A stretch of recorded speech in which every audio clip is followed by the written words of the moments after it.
Hi, I'm Sifu Kuttel, and in this video we're going to be focusing on the Tai Chi spear. Now we are going to be doing one of the most fundamental techniques and most emphasized techniques, not only in Yang Tai Chi, but across all Chinese martial arts. This is called Yellow Dragon Exits the Cave. So this is a really important technique, and I really encourage you to take the time to master this before working on other techniques. Let's get to it.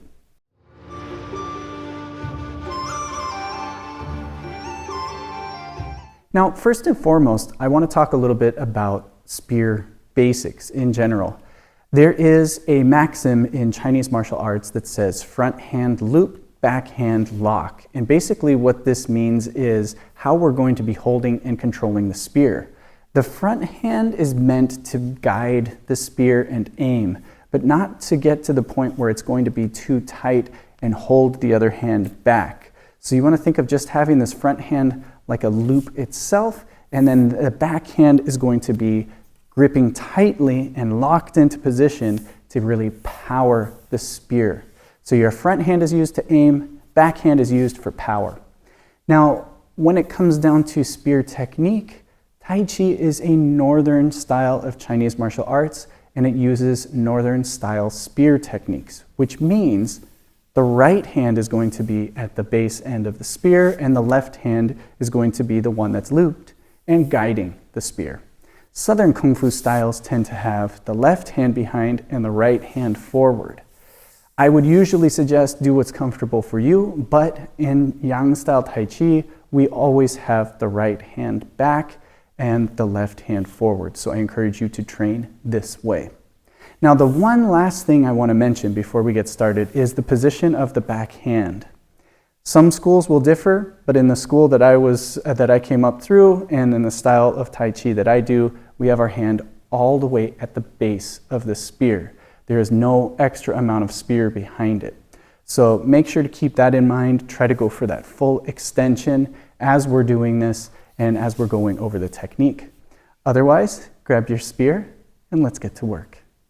Again, we're going to start with our right hand all the way down to the base end of the spear and our left hand holding palm up. This is a nice way to start, nice comfortable position. The left hand should be able to grab tightly, but you want to keep a nice loose grip so you can slide the spear back and forth. Okay? Now, the first thing we're going to do is we're going to start from feet together or a nice neutral position. You want to think of an attacker moving in towards you and doing a thrust either high towards the face or low towards the leg. This can work universally. So we're going to step back with our right foot. You want to shift and put all the weight on the leg, and then we're going to take our left hand, maintaining right around our dantian level. It's going to stay low. Right hand is going to come up over the head.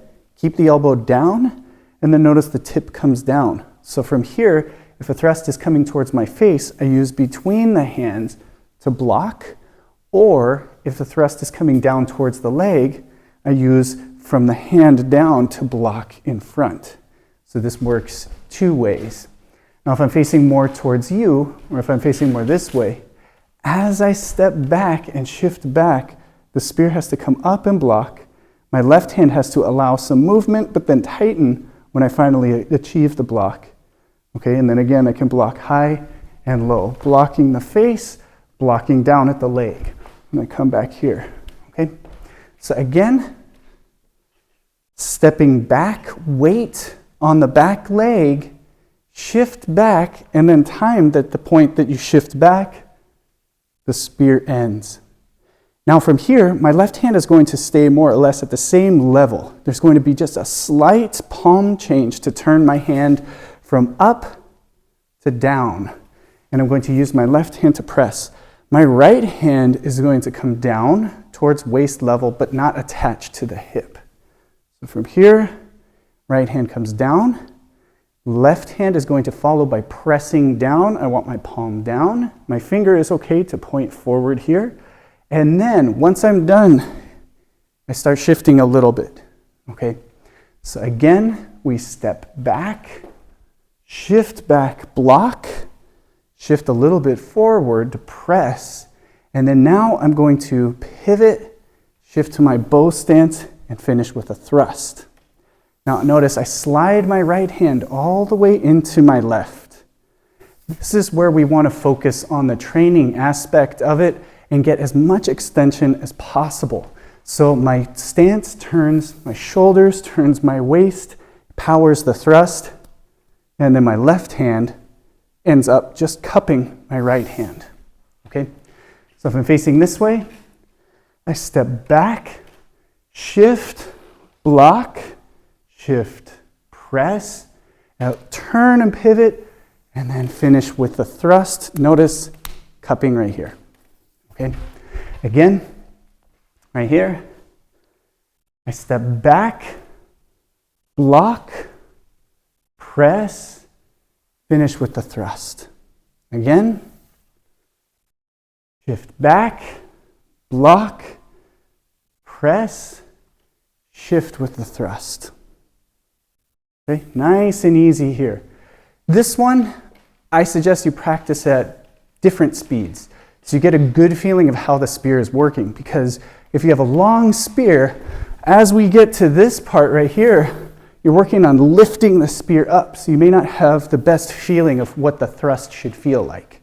So break it down, block, press, thrust, and really get the feeling of how that thrust feels when you poke out with the spear. So there you have it. This, again, is one of the most fundamental spear techniques, and it goes across all styles of Chinese martial arts. So I encourage you to take the time and really work this one out. I would say do up to 1,000 before you feel confident in this, and really try to pay attention to the feeling of it. This is a good technique to work both fast and slow, so you can feel where the power really hits, where the momentum goes, and the moving weight of the spear. Because if you're spending the whole time just focusing on keeping the spear up instead of focusing on the forward thrust, you're missing half of the technique and the benefit of training in Tai Chi. I hope you enjoy this video. I'll see you in the next.